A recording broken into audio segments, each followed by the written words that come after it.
रिश्ते दिल छू लेने वाली कहानी। सुबह के 7:30 बजे जब ख्याति स्कूल के लिए तैयार हुई तो चुपके से ऊपर मम्मी के बेडरूम में गई। धीरे से डोर सरकाया, देखा तो सारा सामान बिखरा पड़ा था। नीचे डाइनिंग रूम में आई, पापा सोफे पर बेसुध सो रहे थे।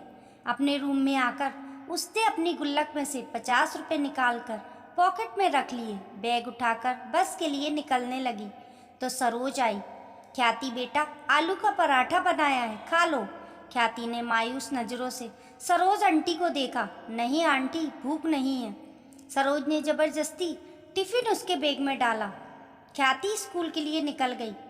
सरोज सोचने लगी, बेचारी छोटी बच्ची साहब और मेम साहब के रोज की लड़ाई से इस 13 साल की उम्र में कितनी बड़ी हो गई है। सरोज पिछले 10 सालों से नेहा व नरेश के यहाँ काम कर रही है। दोनों मल्टीनेशनल कंपनी में ऊंचे पदों पर कार्यरत हैं। ख्याति उनकी इकलौती बेटी है। किसी भी चीज़ की कोई कमी नहीं है, पर हर समय दोनों एक दूसरे से लड़ते रहते हैं। नरेश पिछले कुछ समय से नेहा से तलाक चाह रहा है और चाहता है ख्याति की जिम्मेदारी नेहा उठाए, और नेहा ख्याति की जिम्मेदारी नरेश को देने के साथ जायदाद में हिस्सा चाहती है। इस कारण दोनों लड़ते रहते हैं।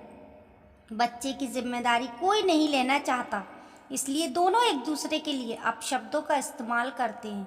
बेचारी ख्याति स्कूल से घर आकर अपने कमरे में दुबक जाती है। केवल सरोज आंटी से ही बात करती है।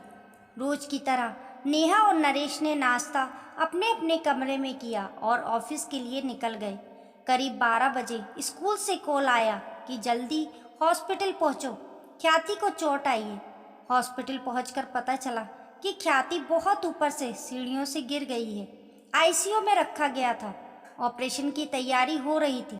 सिर में बहुत गहरी चोट आई थी। ऑपरेशन शुरू हुआ पर जिंदगी मौत से हार गई। नेहा और नरेश स्तब्ध रह गए। उन्हें ऐसा झटका लगा था कि अपनी सुध बुद्धि खो बैठे थे। ख्याति की दादी भी आ गई थी। बेटा बहू को देखकर नफरत से मुंह फेर लिया। पूछताछ हुई, टीचर स्टूडेंट सभी के बयान लिए गए। यही पता चला कि बैलेंस बिगड़ने से नीचे गिर गई।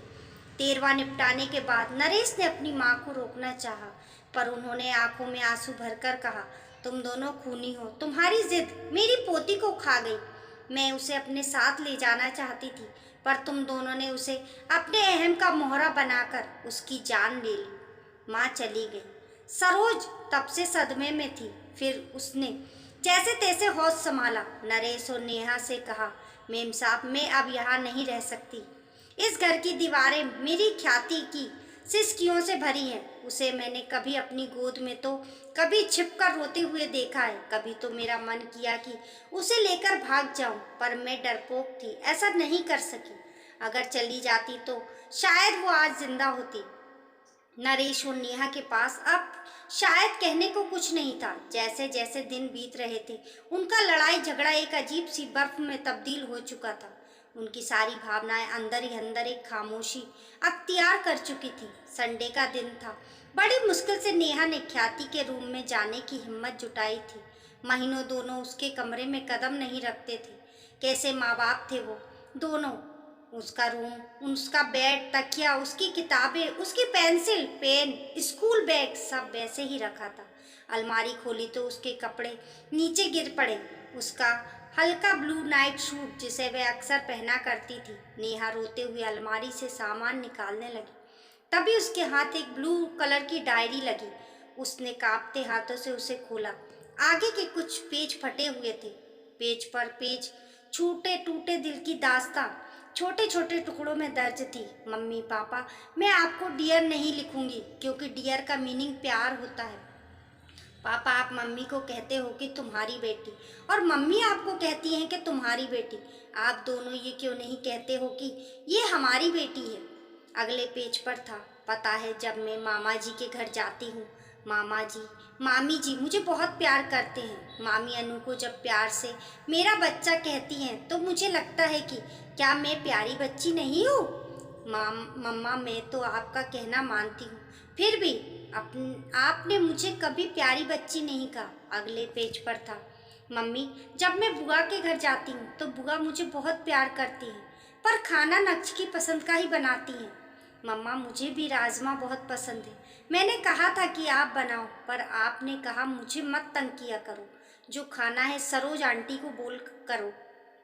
पता है मम्मा, मैंने राजमा खाना छोड़ दिया है, अब मन नहीं करता।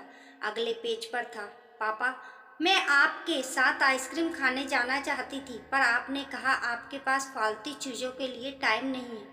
पापा, जब चीनू मासी और मौसा जी मुझे और विपुल को आइसक्रीम खाने ले जा सकते हैं, तो फिर वो क्यों नहीं कहते कि ये सब फालतू चीज़ें हैं। पता है मम्मी, मैं अपने घर से दूर जाना चाहती हूँ, जहाँ मुझे ये ना सुनाई दे कि ख्याति को मैं नहीं रखूँगी, जहाँ पापा के चिल्लाने की आवाज़ ना सुनाई दे। पापा, अगर मैं बड़ी होती तो मैं आप दोनों को कभी परेशान नहीं करती, मैं खुद ही चली जाती। मैं तो आप दोनों से बहुत प्यार करती हूँ।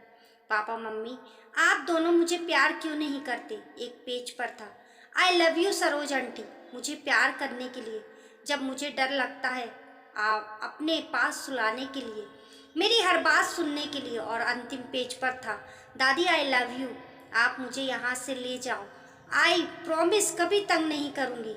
नेहा डायरी को सीने से लगाकर जोर से रो रही पड़ी थी। नरेश भी उसके रोने की आवाज़ सुनकर आ गया था। नेहा ने डायरी उसे पकड़ा दी। पेज दर पेज पलटते हुए उसके चेहरे के भाव बदलते जा रहे थे। वे खुद को संभाल नहीं पाया, जमीन पर बैठ गया। नेहा रोते हुए बोली, नरेश पता है, वो एक्सीडेंट नहीं आत्महत्या थी, सुसाइड था। जिस रिश्ते को हम बोझ समझते थे, हमारी ख्याति ने उससे हमें आज़ाद कर दिया। नरेश, हम दोनों ने अपनी बच्ची का खून किया है। नरेश फूट फूट कर रो पड़ा।